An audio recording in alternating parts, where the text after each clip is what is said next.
Coming up on State of Events, a mass shooting on Monday in a Nashville elementary school kills 6 people, including children. The African American Reparations Committee releases a draft of their plan and hundreds turn out. San Francisco loses a beloved radio host. And First Citizens Bank agrees to buy the cash-strapped Silicon Valley Bank. State of Events starts now.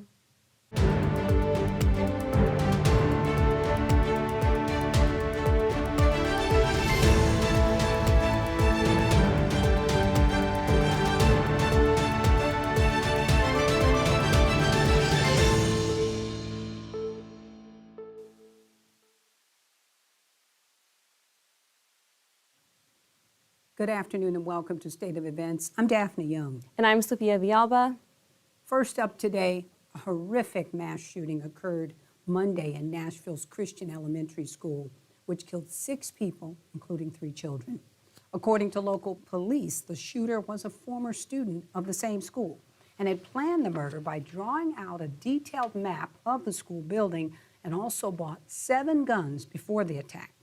Kylie Walker has the details of the search they conducted. The suspect is 28-year-old Audrey Hale, who identifies as transgender and is a former student of the private Christian school. Now, police also say right behind me is where Hale lived with her parents, and it's really remained an active scene all day. For several hours, helicopters circled the area as police looked to gather evidence inside of the home. Now, neighbors of the Brightwood Ave home in Nashville say they heard and felt explosions before police entered the residence. Now, it did look as though the front door was blown off. Saw the helicopter flying around for 10 minutes, but in one place, and then they started flying over our house, and then about a minute or two later, we heard the police, like bullhorn or whatever it is, just announce something, and it was pretty loud but faint in distance, and then there was an explosion. Police say Hale had no previous criminal history, but they do have a manifesto and writings that they are going over. Officials recovered a map that was drawn out showing how this was going to take place, but gave us no other information. Now, police do say that this was the only school that was targeted. However, there was another location mentioned, but after a threat assessment of too much security, the suspect decided not to go to that other location. Reporting in Nashville, I'm Kylie Walker.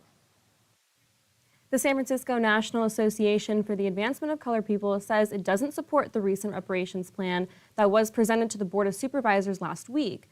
But that didn't stop the African Americans Reparation Advisory Committee from getting some much-needed support from both the public and the Board of Supervisors. Daphne Young has the story.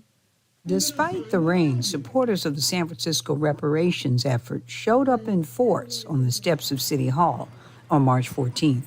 Black San Francisco, are you here? Yeah. Black San Francisco, are you here? Yeah. Allies, are you here? Yeah. We appreciate you. The large crowd came out to hear more about the reparations plan that aims to pay African American descendants of slaves $5 million if they're over 18. There is 100% precedent for reparations here in this country. 100% precedent. Now, I do not believe that the Japanese community received their just due. I do not believe that the Native American community received their just due. But most certainly, they received a form of formal reparations right here in this country. Shaman Walton represents District 10 on the San Francisco Board of Supervisors, and he wrote the legislation to create the San Francisco Reparations Committee, which after the rally presented their 60-page proposal to the full board and the public. So hundreds of residents lined the halls of City Hall and the Board of Supervisors chambers to hear the details of the report. Inside the Board of Supervisors chambers was standing room only, so they set up 2 viewing rooms like this one here, where people could come in and watch the hearing. People could also view the meeting online or listen in by phone. Overall, the Reparations Committee received lots of support from the general public, but committee members say they also got negative emails, like this one, even during the hearing, from those opposing the reparations plan. Regardless, the committee presented their 60-page report to the public and the full board on Tuesday, and they received unanimous support from all 12 members of the San Francisco Board of Supervisors. Now, the African American Reparations Advisory Committee will work on a final plan by June and then present it to the San Francisco Board of Supervisors in September. At San Francisco City Hall, I'm Daphne Young for State of Events. So, Daphne, how likely is it that African Americans in San Francisco will receive $5 million if the reparations plan is passed? Well, it's a great question. Committee members I talked to said it's not likely because that amount of money would bankrupt the city. But there has already been one city in the country that had a plan, a reparations plan. That's Evanston, Illinois, just outside of Chicago. Their plan included a $10 million overall reparations budget for African Americans. Here in San Francisco, we will just have to wait till September to find out what the Board of Supervisors does. All right. Thank you, Daphne. Oh, sure. Well, the body of well-known Bay Area radio station host Jeffrey Vandergrift, also known as JV, was found in the water near San Francisco's Pier 39 on Wednesday. 55-year-old JV had been missing for over a month, prompting a search for him by San Francisco police that had no prominent leads. The cause of death has not yet been confirmed by the San Francisco Medical Examiner's Office, but police say there is no evidence of foul play. We'll take a quick break, and when we return, we will have the latest on the U.S. banking crisis and the future of Silicon Valley Bank. And we will tell you about Philadelphia's tap water situation after a chemical spill in the Delaware River. That and more when State of Events returns.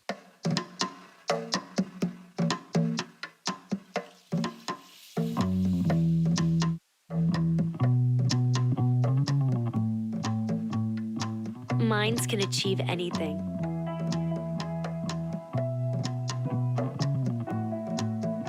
We make sure they get to college.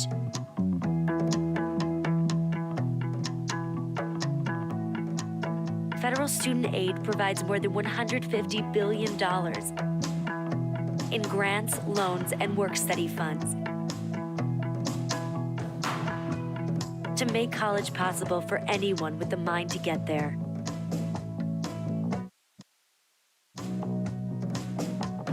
Because if given the chance, minds will do great things.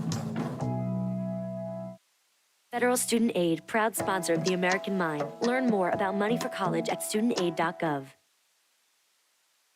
Unlike other health concerns, mental illness is not always easy to see. Third line, please. DEPRESSION.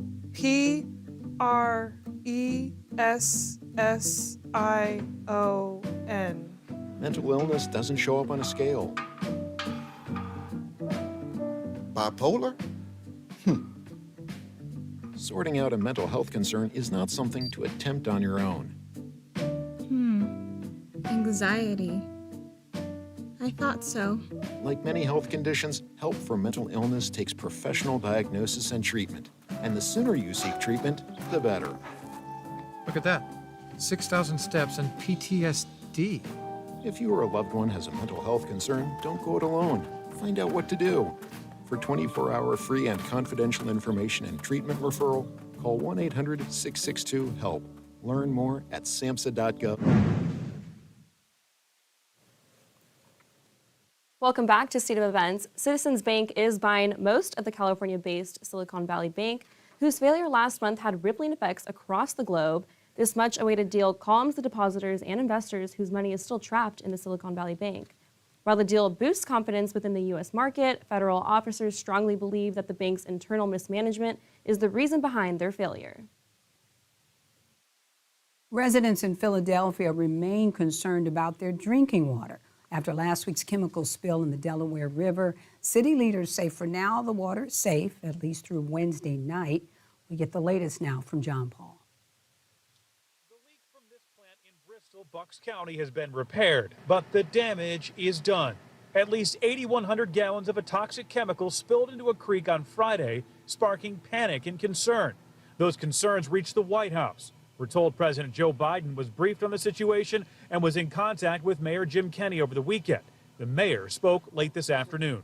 And let's be clear, the city has been monitoring this spill first occurred late Friday night. But today, officials with the Pennsylvania Department of Environmental Protection are trying to ensure people that they are safe. If there was anything in the water, it would be at such minute levels, there's no equipment that could even tell it's there. The DEP, along with the Coast Guard, sampled water throughout the weekend and again today. looking for the chemical. They've also collected about 60,000 gallons of contaminated water.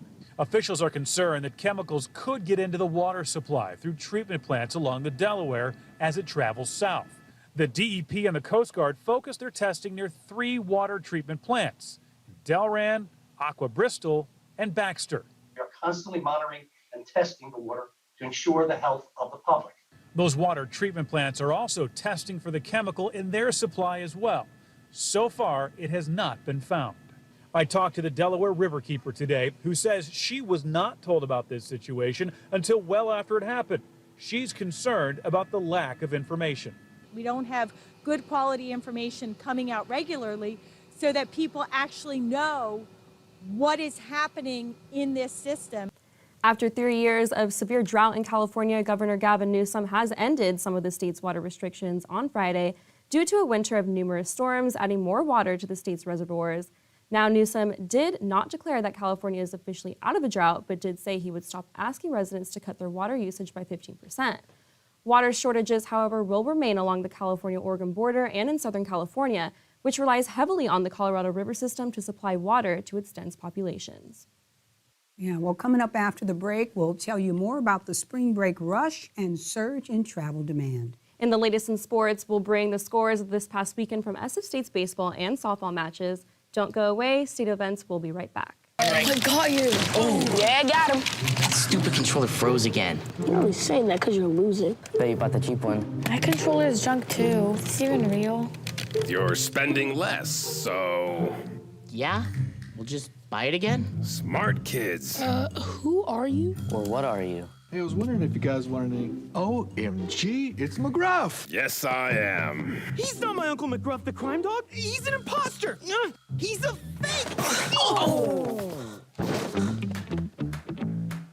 I am McGruff, the crime dog. He is the fake. And so is that controller you're holding. It's gonna break. And that, Pops... could blow up in your face.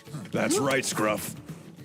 Let's take a bite out of crime together and protect ourselves against fakes. Like him. Who says you're not the fake? Dude, you're literally missing an arm. You are smart, kids. You're smart. Buy smart. An electronic communication arts program is a renowned dynamic major for all kinds of media arts. You're not going to find this hands-on media experience anywhere else. We are here to be a talent pipeline to the media and entertainment industry. I love all my classes that I've taken with all the Becca professors. I want students to have the freedom to create what they want to create and what they're passionate about. We are mostly concerned with our students' ability to succeed in ways that they wish to succeed. I have a lot of skills now that I didn't have before. I mean, there's so much you can do here. It's incredible. There's really no limit. Welcome back to State of Events. The spring break travel rush is on, and the surge in demand is raising concerns as the aviation industry continues to struggle with staffing shortages and aviation incidents. CNN's Pete Muntean has more from Ronald Reagan National Airport in Arlington, Virginia. Spring break travel is soaring back to normal and renewing worry that your flight could be canceled. Meltdowns plagued the FAA in January, Southwest Airlines over the holidays, and industry-wide last summer. The air travel system is under great stress. The Federal Aviation Administration is already warning of a shortage of air traffic controllers that could cause increased delays at New York's 3 major airports this summer. There, a key air traffic control facility is at only 54% staffing. We're seeing it with delays, we're seeing it with cancellations, and that is leading some travelers to say, you know what, I would travel more if we could fix that air travel experience. The latest figures from travel site Hopper show many travelers are concerned about flight disruptions. 20% of Hopper's spring break travelers are buying extra trip protection. That's on top of rising airfare, up 4%, Hopper says, compared to 2019. They were quite pricey this time of year, I guess, due to spring break and due to what's going on in the economy. They go up one day, they go down the next day. Just be diligent, be on point, and when you see that good price you want, hit the button. Even still, industry figures say 158 million Americans will fly for spring break. That's an average of 2.6 million travelers each day. We're expecting this spring break to likely break records for number of travelers who are getting out there and how much they're spending given the huge demand coming out of the pandemic. The top destinations, Las Vegas, Orlando, Phoenix, Los Angeles, and Miami, where the airport says demand is 20% higher than 2019. So high that officials are asking you to show up 3 hours before a domestic flight instead of the typical 2 hours. There are very few off-peak times right now for us. We have been the best alternative to leaving the country since COVID. In campus sports, the SFSU baseball team hosted Cal State Dominguez Hills last weekend. The Gators lost 2 of their 4 games, but they won Saturday's doubleheader with scores of 8-3 and 7-6. The weather was really nice last weekend, so it brought out dozens of fans to Maloney Field here on campus. And coming up this weekend, the SFSU baseball team heads to Cal State LA for their game on Friday and then a doubleheader on Saturday. Meanwhile, the softball team won 2 out of 4 games they had against Cal State San Marcos. That was last weekend as well. And the Lady Gators are on the road this weekend, headed to Southern California. For more information about SFSU baseball or softball scores or games, visit sfstategators.com. Well, that's all we have for you today. Thanks so much for joining us. And don't forget to subscribe to our YouTube State of Events channel at the QR code on your screen. For State of Events, I'm Sophia Villalba. And I'm Daphne Young. Have a great day.